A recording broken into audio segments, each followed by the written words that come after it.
नमस्कार, मेरा नाम आस्था जैन है। इन वीडियोज़ एंड एपिसोड्स में हम लोग बात कर रहे हैं इस बारे में कि कैसे हम अपने गुस्से को मैनेज कर सकते हैं।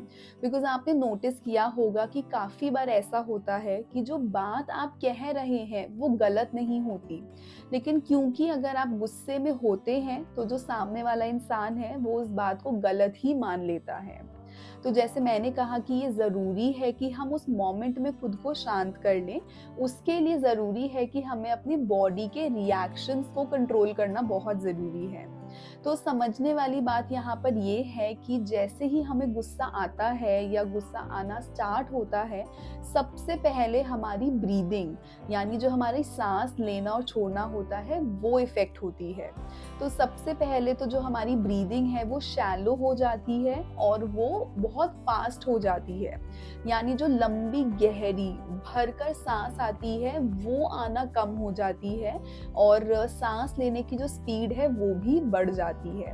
तो आइए एक एक्टिविटी करते हैं जिससे हम अपनी ब्रीदिंग को शांत कर सकते हैं और जिससे हम अपनी ब्रीदिंग को कंट्रोल करना भी सीख सकते हैं। तो उसके लिए पहले तो आपको एक कंफर्टेबल पोजीशन में बैठना है और अपने शरीर को एकदम ढीला छोड़ देना है।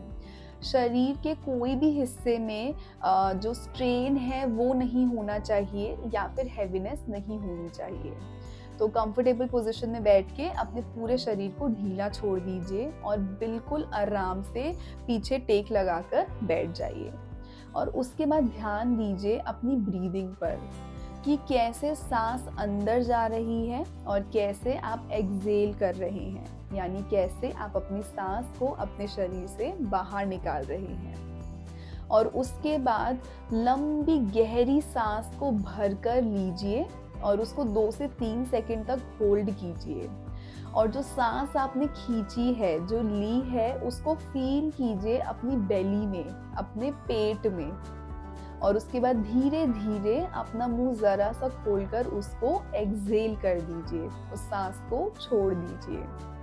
आप इसका उल्टा भी कर सकते हैं। आप पहले एक्सहेल कर सकते हैं और उसके बाद 2 से 3 सेकंड रुक सकते हैं और उसके बाद भर कर नाक से सांस लेकर उसको अपने पेट के अंदर, बेली के अंदर फील कर सकते हैं। ये तरीका लॉर्ड कृष्णा ने भगवद गीता में बताया है डीप ब्रीदिंग का। और अगर आप रोज इस प्रकार से डीप ब्रीदिंग करेंगे एटलीस्ट 15 से 20 मिनट, तो आपको रियलाइज होगा कि आपका जो माइंड है वो बहुत ज़्यादा शांत रहने लगा है। और डीप ब्रीदिंग से हम एक्चुअली फोकस करना भी सीख जाते हैं। इस एक्सरसाइज से एक पर्पस और फुलफिल होता है।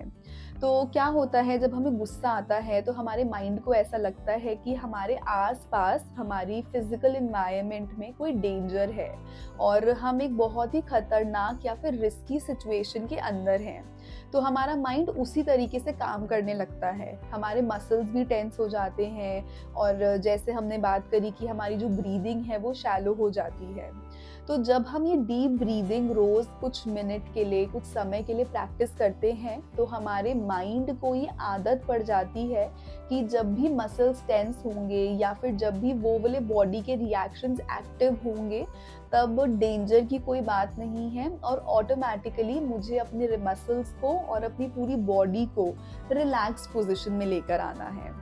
तो बहुत ज़्यादा ज़रूरी है कि जो स्टेप 1 हमने सीखा था ट्रिगर्स आइडेंटिफाई करने का, उसके बाद हम इस स्टेप को भी ज़रूर करें, ताकि एक तो हम उस मोमेंट में शांत होना सीख जाएं और ओवरऑल जो हमारे टेंस्ड सिचुएशंस या फिर एंगर अराइज होती है बॉडी में, हम उसको भी कंट्रोल करना सीख जाएं। और इसके साथ साथ आप और क्या कर सकते हैं अपने गुस्से को मैनेज करने के लिए या कंट्रोल करने के लिए, वो हम जानेंगे लेकिन अगले एपिसोड में। तो अब मैं आपसे मिलती हूँ अगले एपिसोड में, तब तक के लिए नमस्कार।